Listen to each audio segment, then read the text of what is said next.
John Banner, 1910–1973, was a gifted Austrian-American actor whose 45-year career spanned stage, film, and television. But he is forever cherished for his iconic scene-stealing role as Sergeant Hans Schultz on the beloved 1960s sitcom Hogan's Heroes, 1965–1971. With his signature lines, "I know nothing, I see nothing," and his affectionate scolding of the Allied prisoners as jolly jokers, Banner created one of television's most endearing and comically inept authority figures, bringing laughter to millions during a turbulent era. Born in Vienna, Austria, to a Jewish family, Banner's life was upended by history. At age 28, while touring Switzerland with a theater company in 1938, he learned of the Anschluss, the Nazi annexation of Austria, and made the difficult, life-saving decision not to return home. Tragically, his family members who remained in Austria perished in the Holocaust, a loss that haunted him deeply. Banner immigrated to the United States, where he quickly learned English and began building a career in Hollywood.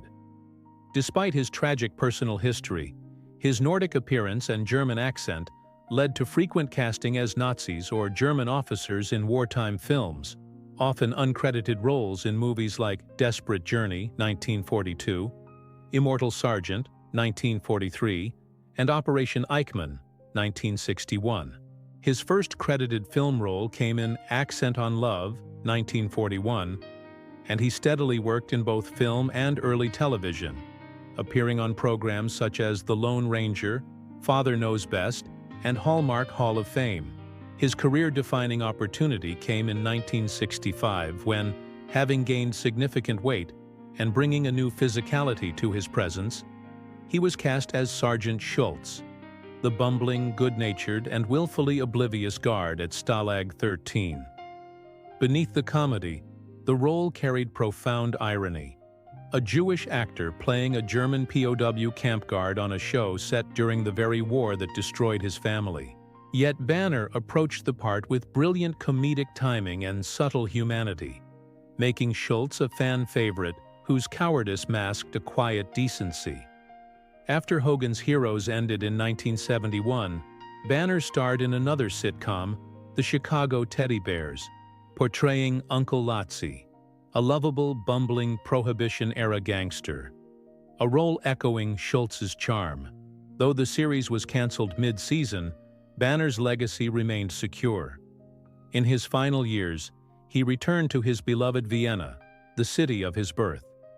On January 28, 1973, his 63rd birthday, he passed away suddenly from an abdominal aortic hemorrhage. John Banner's life was marked by resilience, talent, and the power of humor in the face of unimaginable loss. He turned pain into performance and adversity into art, bringing joy to audiences while carrying a silent grief few knew.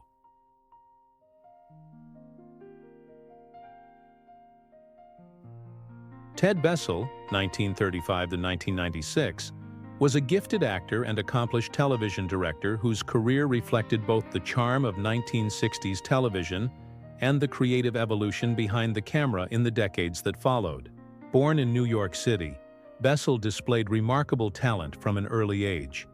He was a piano prodigy who performed a recital at Carnegie Hall at just 12 years old. Though his early path hinted at a life in music, he ultimately chose acting after graduating from college in 1958. He began his career with roles in soap operas and made his film debut as an elevator operator in the 1961 comedy Lover Come Back, starring Rock Hudson and Doris Day.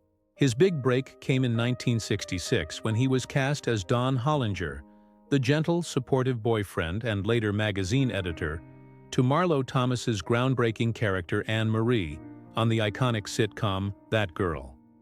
At a time when television was beginning to reflect changing roles for women, Bessell's portrayal of Dawn, respectful, modern, and full of quiet humor, helped define the show's optimistic, forward-looking spirit. The role made him a household name and a symbol of the nice guy ideal. Beyond That Girl, Bessell appeared in films like Woody Allen's Don't Drink the Water, 1969, and starred in the short-lived 1972 sitcom Me and the Chimp. The 1970s proved challenging professionally, though he made memorable appearances as Mary Tyler Moore's boyfriend on The Mary Tyler Moore Show, further endearing himself to audiences. In the 1980s, he returned to the spotlight with lead roles in two short-lived sitcoms, Good Time Harry, 1980, and Hail to the Chief, 1985, where he played Patty Duke's husband in a comedic take on life in the White House. But it was during this decade that Bessell found a new calling: directing. By the late 1980s, he had largely stepped away from acting to focus behind the camera. His talents flourished in this new role, and in 1989, he earned a Primetime Emmy Award as part of the directing team for The Tracey Ullman Show, a groundbreaking series that helped launch The Simpsons. At the time of his passing, he was preparing to direct a feature film adaptation of the classic sitcom Bewitched, a fitting full-circle moment for an artist shaped by television's golden era of comedy. Tragically, Ted Bessell died on October 4, 1996, at the age of 61, from a ruptured aortic aneurysm, a sudden loss that cut short a career still full of promise. Remembered for his intelligence, warmth, and quiet professionalism, Ted Bessell left a lasting legacy both in front of and behind the camera. From his early days at Carnegie Hall to his Emmy-winning direction, he approached every endeavor with grace and dedication.